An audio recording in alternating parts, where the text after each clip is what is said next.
Good morning, class ninth. Welcome back after your unit test.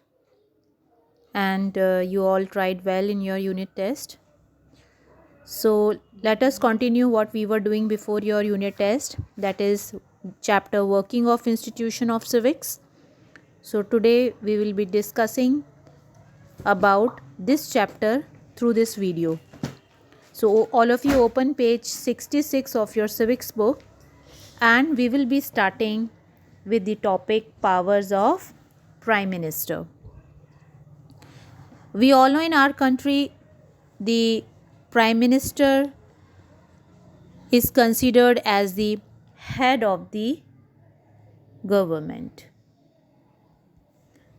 Okay, and he is the one who actually exercises all the government powers. So today we have to discuss about his power. The Prime Minister in our country, that means the Prime Minister of India, is free to choose ministers as long as they are members of parliament.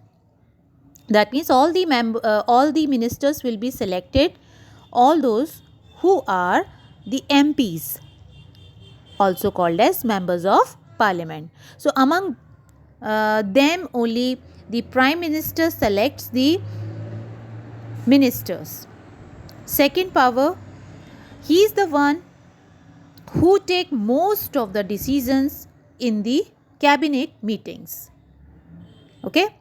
Third, Prime Minister coordinates the work of different departments and his decisions only are final. Okay. Prime Minister of India in general supervision of different ministries, and all the ministers work under his leadership only. PM distributes and redistributes work to the ministers. That means if suppose any minister is not doing his work or his job well, so Prime Minister has full right to change his department. Okay, he has also the power to dismiss the ministers. Is it clear? So this is about the power of Prime Minister in short.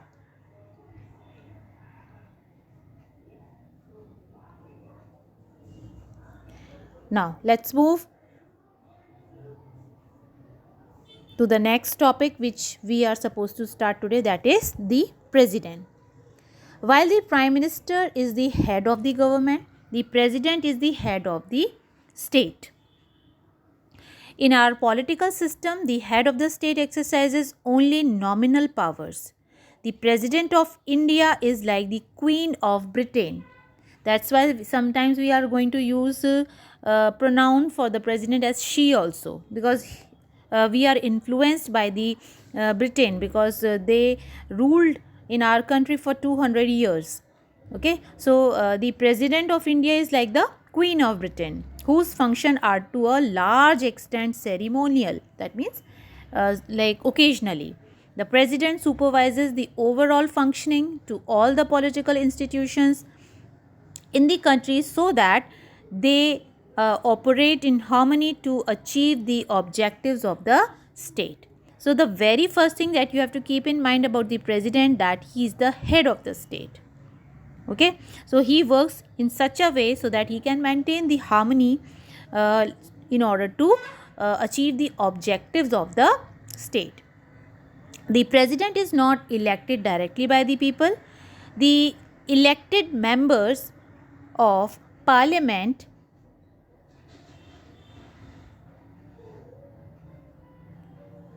like MPs and the elected members of the legislative assemblies elect her.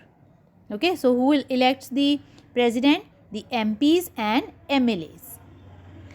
A candidate standing for president post has to get a majority of votes to win the election.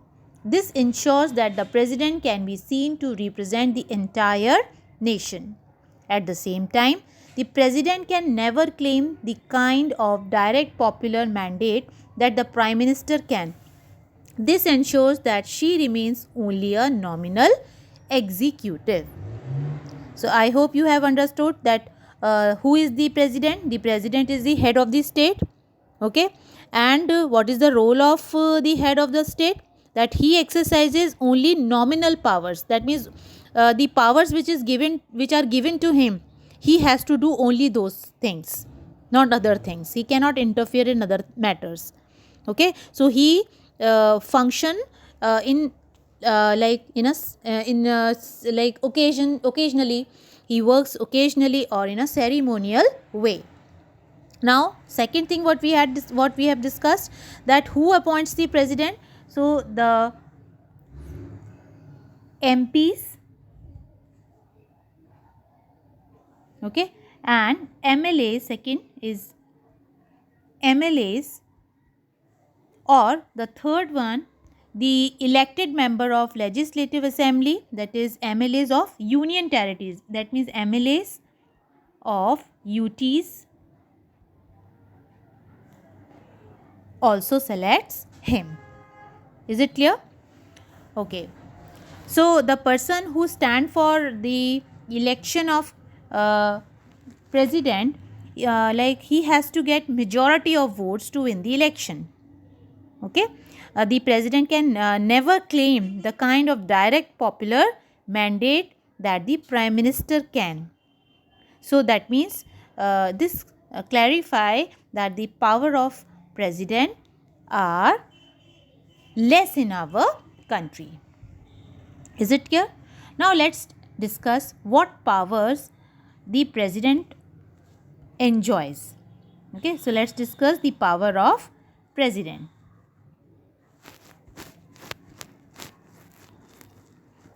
Please come to page number 68, everyone.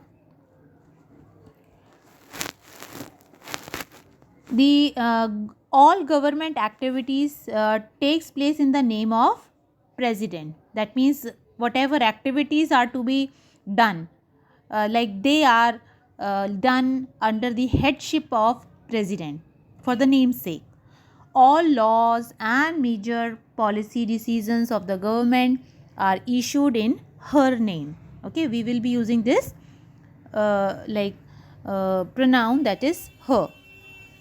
All major appointments are made in the name of the president, like the Chief Justice of India. Okay, that means CJI of our country, the judges of Supreme Court, the judges of high courts, governors of the state, election commissioners, ambassadors to the countries. These all posts are like allotted by president. Is this clear? That means all powerful posts are selected by the, or the person are selected for these powerful posts are done by the president.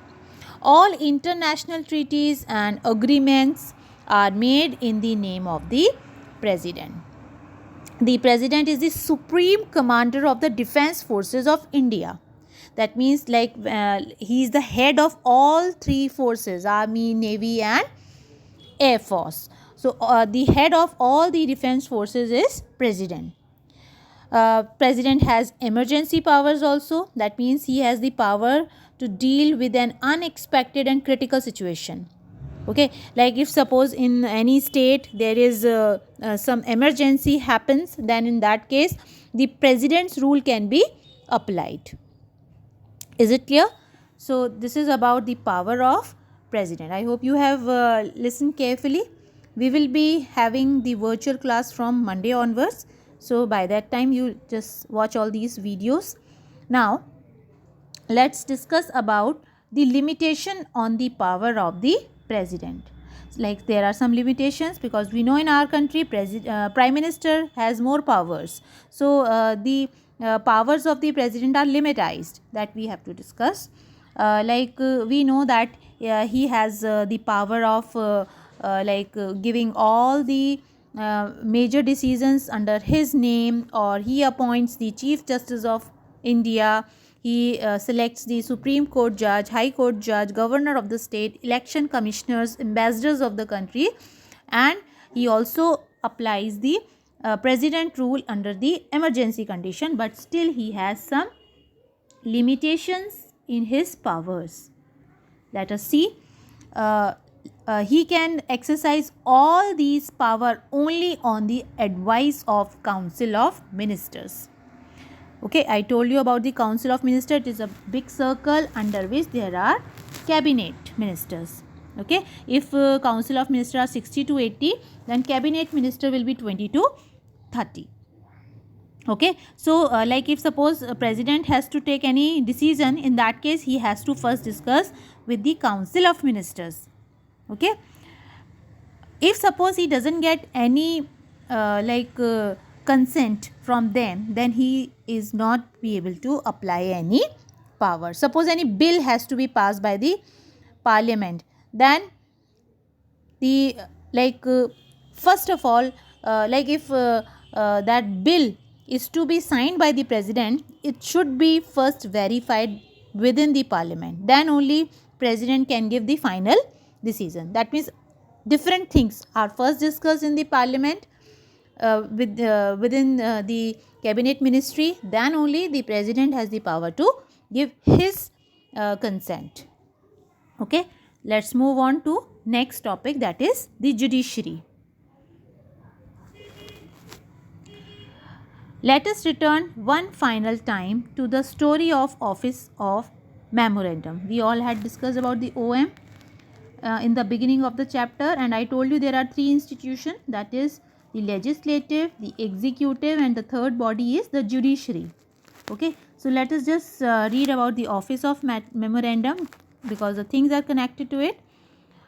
Suppose when Office Memorandum is released, okay, and if suppose people are not satisfied with that particular order, okay, now where to claim about that?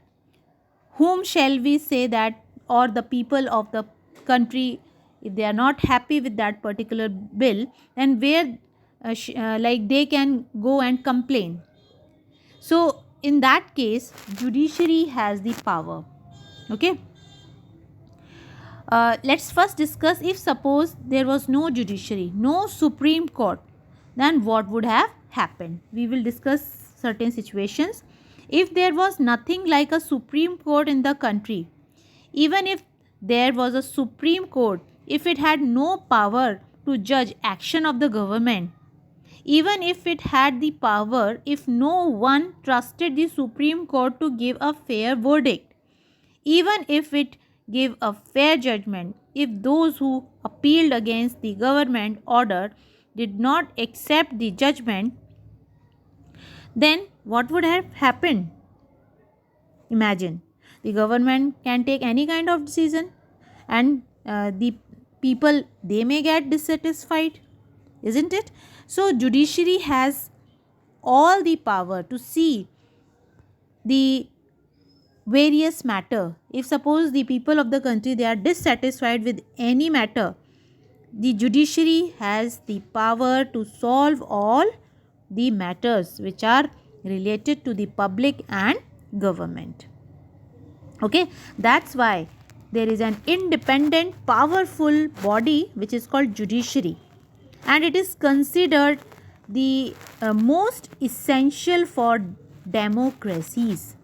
Okay, because people can go there and complain about any misconduct happening in the country. Okay, so let's see what Indian judiciary consists of. It consists of Supreme Court for the entire nation, that means the biggest court in the country is Supreme Court, and the biggest court in the states is High Court. Is it clear? So what about the district? At the district level, there are district courts, okay, and the courts are also there at local level. So India has an integrated judiciary depending upon its level. It means the Supreme Court controls the judicial administration in the country. its decisions are binding on all other courts of the country. It can take up any dispute. Dispute means if any problem is there, like whether the dispute is between citizen of the country, between citizens and government, between two or more state government, between government and the union and state level. So all these matters, they are solved by the judiciary. Is it clear? So it is considered an independent body. So its own whatever decision is taken by the Supreme Court is to be accepted by all, because decisions taken in Supreme Court are fair. Is it clear? So this much for today. Thank you everyone.